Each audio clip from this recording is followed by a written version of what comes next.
अस्सलाम वालेकुम दोस्तों, कैसे हैं आप सब। दिस इज़ मी ताहा पोपाटिया। और आज हम CFAP 4 यानी कि बिजनेस फाइनेंस डिसीजन जो है उसके सिलेबस के बारे में थोड़ी चीज़ें डिस्कस करेंगे।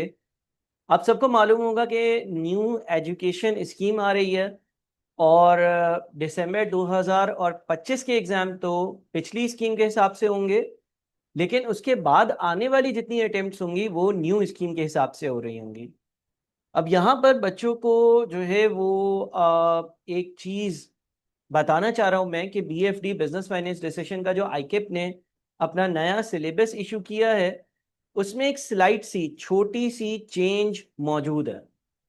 तो हम उसी पर डिस्कशन करते हैं, क्योंकि अमूमन आमतौर पर परसेप्शन ये है कि बिजनेस फाइनेंस डिसीजन का जो पेपर है उसमें किसी किस्म का कोई चेंज नहीं आया।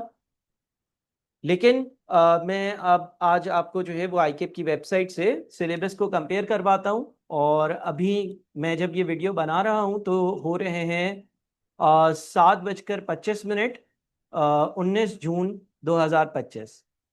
देखिए, अगर हम आईकेप की वेबसाइट पर जाते हैं, स्टूडेंट्स के टैब पर चले जाते हैं, एजुकेशन एंड ट्रेनिंग स्कीम पर जाते हैं। एजुकेशन एंड ट्रेनिंग स्कीम में से 2021 की जो ट्रेनिंग स्कीम है ना, इसको हम ओपन कर लेते हैं पहले तो। ठीक है जी, ये 2021 की एजुकेशन एंड ट्रेनिंग स्कीम है आपके सामने। और इसमें आपके पास जो है वो CFAP 4 का सिलेबस जो है वो आ रहा होगा, तो उस पर चले जाते हैं हम। आपके पास ये आ गया CFAP 4 का सिलेबस। ठीक है। अच्छा, अब हम जो है वो दूसरे टैब में, वही स्टूडेंट्स के टैब में जाकर स्टडी रिसोर्सेज में इन्होंने एजुकेशन स्कीम 2025 को अपलोड किया है, उस पर गए। और यहाँ पर इसकी सारी डिटेल्स हैं। पहली फाइल जो है वो एजुकेशन एंड ट्रेनिंग स्कीम 2025 थी। इसको हमने ओपन कर लिया। इसमें हमारे पास जो कैफ और CFAP के सब्जेक्ट्स हैं उनके सिलेबस मौजूद हैं। और ये जैसे ही ओपन होता है तो मैं आपको शो करूँगा कि सिर्फ नाम का चेंज नहीं हुआ, बल्कि इसके अलावा भी जो है वो कुछ चेंजेस हैं। अच्छा जी, मैं ज़रा अपना लॉगिन यहाँ पर डाल दूँ।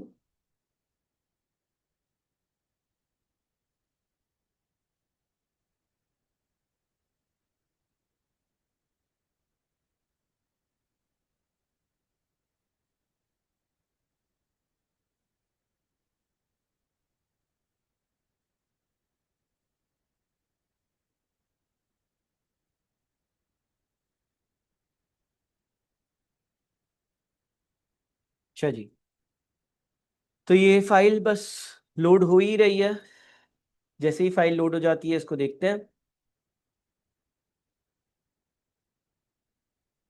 चले जी, ये आपके सामने आ गई है फाइल। और अगर हम इस फाइल पर जाते हैं, हमारे पास एजुकेशन एंड ट्रेनिंग स्कीम 2025 है।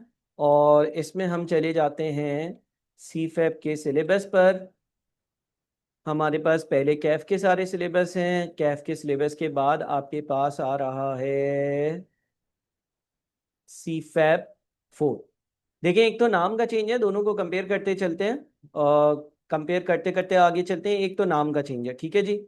पहले जो नाम था वो बिजनेस फाइनेंस डिसीजन, नया नाम जो है वो स्ट्रेटेजिक बिजनेस फाइनेंस है। नंबर ऑफ आवर्स, ये जो ABC, इसमें जो 3 डिस्ट्रीब्यूशंस हैं वो भी सेम ही है, उसमें कोई भी डिफरेंस नहीं है।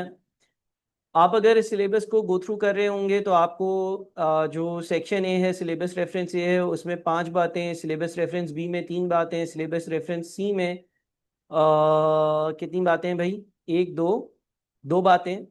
इसी तरह से यहाँ पर भी आपको जो है वो 5 बातें, फिर वही 3 बातें और फिर वही 2 बातें मिलेंगी। यहाँ पर कोई चेंज नहीं है।